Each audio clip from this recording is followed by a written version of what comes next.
Hi friends, how to calm down and gentangle yourself.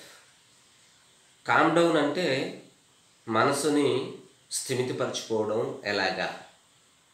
జెంటాంగిల్ మెథడ్లో మనసుని స్థిమితపరచుకోవచ్చు, మనసుని నిలకడగా ఉంచేటువంటి ప్రయత్నం చేయొచ్చు. జెంటాంగిల్ మెథడ్, జెంటాంగిల్ డూడ్లింగ్, జెంటాంగిల్ డేల్డోయింగ్ ఇలా రకరకాల పేరులతో పిలుస్తారు. పేరులు వేరైనప్పటికీ ఒక స్ట్రక్చర్డ్ అనేది, ఒక క్రియేటివిటీ ఏ విధంగా చేస్తున్నాము, ఒక క్రాఫ్ట్ వర్క్ లాగా అనేటువంటిది జెంటాంగిల్ మెథడ్ ముఖ్యమైనటువంటి పద్ధతి. ఈ పద్ధతిని సూతనింగ్ టెక్నిక్ అని కూడా అంటారు, సెల్ఫ్ సూతనింగ్ టెక్నిక్ అంటారు. సూతనింగ్ టెక్నిక్స్ అంటే సెన్సరీకి సంబంధించి విశ్రాంతి కోరుకున్నప్పుడు, అలసిపోయేటప్పుడు మనిషి అనుసరించేటువంటి పద్ధతులు సూతనింగ్ టెక్నిక్స్ అని. మిస్టేక్స్, మన యొక్క మిస్టేక్స్ని మనం ఎప్పుడైతే అధిగమించగలుగుతామో, గుర్తించగలుగుతామో అప్పుడు కూడా మనసు నిశ్చలంగా ఉండేటువంటి దానికి అవకాశం అనేటువంటిది ఉంది.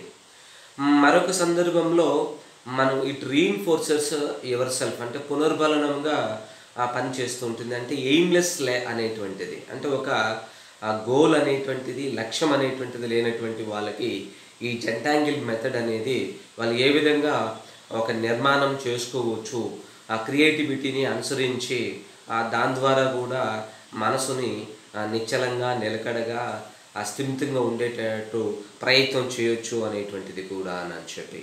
అలానే ఇక్కడ ఇది చాలామంది కష్టతరంగా ఫీల్ అవుతూ ఉంటారు. అలా ఏమీ లేదు. ఈ మెథడ్ను కనుక అనుసరిస్తే కనుక చాలా సింపుల్గా, సులభమైనటువంటి పద్ధతులలో మిమ్మల్ని మీరు కామ్ డౌన్ చేసుకోవచ్చు. ఎక్కువగా స్ట్రెస్కి ఫీల్ అవ్వకుండా, యాంగ్జైటీకి లోన్ అవ్వకుండా, ప్రెజర్గా ఫీల్ అవ్వకుండా ఉండాలి అని అంటే కనుక మీరు ఈ మెథడ్ని అనుసరించి ప్రయోగాత్మకంగా ఫలితాలని అనుభవంలోకి తెచ్చుకున్న తర్వాత మీ అభిప్రాయాలని ఒకసారి తెలుసుకునేటువంటి ప్రయత్నం చేయండి. Thank you.